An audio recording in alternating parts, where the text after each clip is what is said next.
सबसे पहली बात, जब गदर मिली it was a whole roller coaster ride for me, because बहुत सारे ऑडिशंस दिए एंड 2 महीने का वेट किया, उसके बाद में मतलब मेरा सिलेक्शन हुआ है। एंड जब मैं फर्स्ट डे सेट पे गई, I was not really excited, I was trying to be very neutral, because मुझे उसको नज़र नहीं लगाना था वो चीज़ को। तो मैं बहुत नॉर्मल थी, बट एक अंदर से एक ना फैन मोमेंट बहुत हो रहा था कि हर जगह के मैं गदर के सेट्स पे हूँ। एंड जब सनी सर के साथ सीन करने मिला, जब इसके साथ मैंने सीन स्टार्ट किए, उस दिन एक्चुअली मुझे रियलाइज़ हुआ ओके मैं फाइनली गदर 2 की शूटिंग कर रही हूँ। सो आई डोंट थिंक सो ये कभी मैं लाइफ में वापस से एक्सपीरियंस कर पाऊंगी, बिकॉज डेब्यू का एक फीलिंग ही डिफरेंट है। And for me I think actor से ज़्यादा मेरे लिए फ़ैन मोमेंट बहुत ज़्यादा था सेट्स पे। सो मेरा एक सीन जो मैं हमेशा लाइफ लॉन्ग याद रखूंगी, उनके साथ में एक इमोशनल सीन कर रही थी।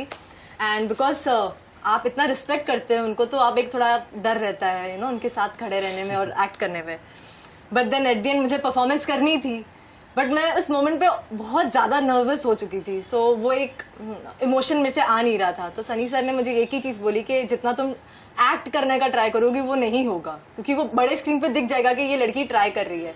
सो तुम्हें बस वो इमोशन दिल में फील करना है, एंड जैसे ही यहाँ पर वो तुम्हें टच हो जाएगा, तुम्हारे आईज और तुम्हारे फेस पे वो ऑटोमेटिकली आ जाएगा। एंड आई थिंक उसके बाद में वो सीन हमारा बहुत आसानी से हो गया। एंड ये एक उनकी एडवाइस मैं हमेशा अपने साथ रखूंगी।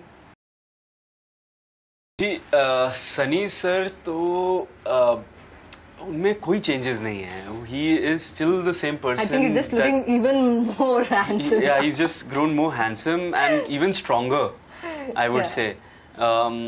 He is still the same person. वो उतने ही humble और उतने ही प्यारे हैं जितने वो पहले गदर 1 में मैंने उनको देखा था। और अमीषा मैम उतनी ही खूबसूरत हैं गदर 1 के जैसे। एंड उनके साथ काम करने का जो एक्सपीरियंस है सनी सर के साथ, वो मेरे लिए एक ड्रीम कम ट्रू, एक सपना साकार होने जैसा है। और मेरा तो सपना 2 बार साकार हो गया।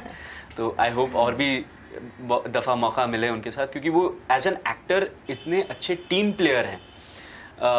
वो चाहते हैं कि जूनियर आर्टिस्ट से लेके जो भी प्राइमरी कास्ट है वो सब अपना बेस्ट दें, अपना 100% दें। 100 क्या 110% दें। वो ये नहीं चाहते कि सिर्फ सारा सीन का भार उन पे आए। वो तो शक्तिशाली हैं, वो तो उठा ही लेंगे, बट वो चाहते हैं कि सीन पूरा परफेक्ट हो। तो वो चीज़ मुझे उनकी बहुत अच्छी लगी। एंड मैंने उनसे बहुत सीखा है इस फिल्म में। मैं खुद एक टेक फ्रीक अपने आप को समझता हूँ। मुझे नए गैजेट्स और चीज़ें बहुत पसंद है। कंप्यूटर्स का बहुत शौक़ रहा है हमेशा से। मैं बहुत सरप्राइज था टू लर्न कि जिन एक्टर का मैं इतना बड़ा फ़ैन हूँ वो मुझसे भी ज़्यादा टेक फ्रीक है, और उनको मुझसे भी ज़्यादा पता है, मुझसे क्या जो भी आज के युवक होंगे उनसे ज़्यादा पता है उनको। And that was such a interesting side of him. इतनी रुचि आई मुझे उनका वो साइड जान के, क्योंकि वो जिस पैशन से टेक्नोलॉजी के बारे में बात कर रहे थे और बता रहे थे कि ये वाला सेटिंग ये करती है, ये करता है, वो करता है, उन्होंने क्या क्या गैजेट्स लगाए हुए हैं अपने घर पे और वगैरह, तो वो मुझे बहुत इंटरेस्टिंग लगा। उनको देख के लगता नहीं है कि वो टेक में होंगे, बट ही इज़। जो फर्स्ट मैंने नोटिस किया था कि मुझे लगा था ये बहुत शांत है और ये बहुत अपने में रहता है, बिकॉज जब मैं ऑडिशन देने के लिए ऑफिस में आई थी तो ये भी प्रेजेंट था वहाँ पर, और ये बहुत नॉट सो इंटरेस्टेड, पता नहीं अपने ही जोन में था, तो ये एकदम ऐसे करके बैठा हुआ था। And he didn't even look up and मुझे स्माइल तक नहीं दी। तो तब मुझे थोड़ा ऐसे लगा कि शायद बहुत शांत है, बट नहीं है। बाद में जब हमने शूट मत खोलो यार। जब हमने शूट स्टार्ट की तो मुझे बहुत अच्छा लगा कि यार ये भी उतना स्पॉन्टेनियस है, and then it was fun. Actually हम लोग के एक बीच में जोक चलता रहता है कि हम लोग कुंभ के मेले में बिछड़े हुए जुड़वा हैं, क्योंकि हमारे गानों का टेस्ट सेम है, हमारे खाने का टेस्ट सेम है, हमारे और क्या आई थिंक एवरीथिंग, गेम्स का भी टेस्ट सेम है, स्पोर्ट्स का भी शौक है। इतनी ज़्यादा सिमिलैरिटी तो पता नहीं मेरी बहन के साथ मेरी नहीं है। तो ये पता नहीं कहाँ से कौन say that was a new discovery जो हम लोग में ऑलमोस्ट जुड़वा है। चॉक एंड चीज़ मैं कहूँगा बहुत कम चीज़ें एक्चुअली। इतना सोचना पड़ रहा है कि आई थिंक इनको ट्रैवलिंग का बहुत ज़्यादा शौक है। मैं भी ये बोलना रही थी। Too much. ट्रैवल फ्रीक, ये इंस्टाग्राम ट्रैवलर है। Yeah.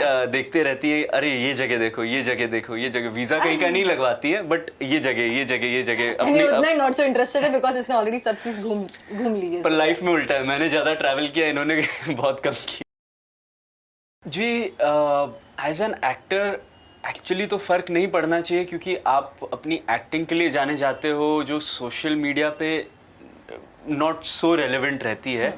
बट हाँ, आजकल कुछ जगहों पे ऐसे कास्टिंग होने लगी है कि आपके फॉलोअर कितने हैं, उनके बेसिस पे आप यूट्यूब पे कितने पॉपुलर हैं, इंस्टा पे कितने पॉपुलर हैं, ये सब चीज़ें देख के आजकल छोटी मोटी रोल्स के लिए ही नहीं, बड़े रोल्स के लिए भी कास्टिंग होने लगी, विच इज़ रॉन्ग। मैं जब यूएस में कास्टिंग डिपार्टमेंट में भी जब मैं काम कर रहा था, तो वहाँ पे मैंने ये इसके इनिशियल डेज देखे थे, 2013-14 की बात कर रहा हूँ। तो वहाँ पे भी ये होने लग गया था कि लोग अपने बायोडेटा पे ये लिखने लगे थे, मेरे इतने ट्विटर फॉलोअर है, इतने फेसबुक फॉलोअर है, इतने इंस्टा फॉलोअर है। वो दौर वहाँ पे ख़त्म हो चुका है। इंडिया में अब काइंड ऑफ शुरू हुआ है, इंडिया में भी ख़त्म हो जाए तो बेटर है, क्योंकि वो मेरिट से अवे जाता है, आई फील।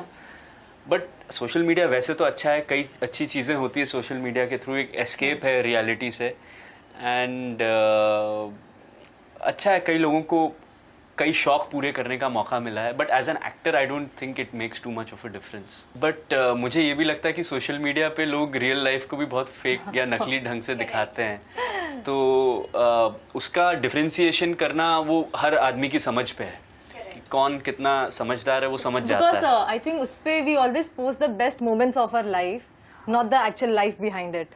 सो अगर 2 महीने में से कोई एक अच्छा दिन रहेगा, उसके बारे में पोस्ट कर देते हैं। So I think that's how social media works. Yeah, but I feel it's है, एक फाइन लाइन है उसके बीच में। There are good things, no doubt. एक एक्टर को एक रीच मिलती है, अपने फैन से कनेक्ट करने का मौका मिलता है। The only reason I am on social media, I am not too active, but is that the few little fans that I have, I never want to disappoint them. I want to be in connect with them. Same thing as he said, and I think one positive point about social media is जिन लोगों के पास कोई source नहीं था to show their talent, जो लोग सच में talented है, सो आज उनके पास एक प्लेटफॉर्म है where they can just upload their videos, and आजकल उससे भी बहुत ज़्यादा कास्टिंग हो रही है, which is I think still a good option, because ऐसे बहुत सारे लोग हैं जो लाइक बॉम्बे में नहीं रहते हैं, दूर जगहों से आ रहे हैं। I think it's good for them to showcase their talent, and but उनका सिलेक्शन ये नहीं होना चाहिए कि उनकी वीडियो वायरल हो गई है। ऑब्वियसली अगर उनमें टैलेंट है and they are trying to showcase it there, and उसके बाद में I think proper उनकी audition, look test, ये सब होके they should get the work. Yeah, but it's a good platform.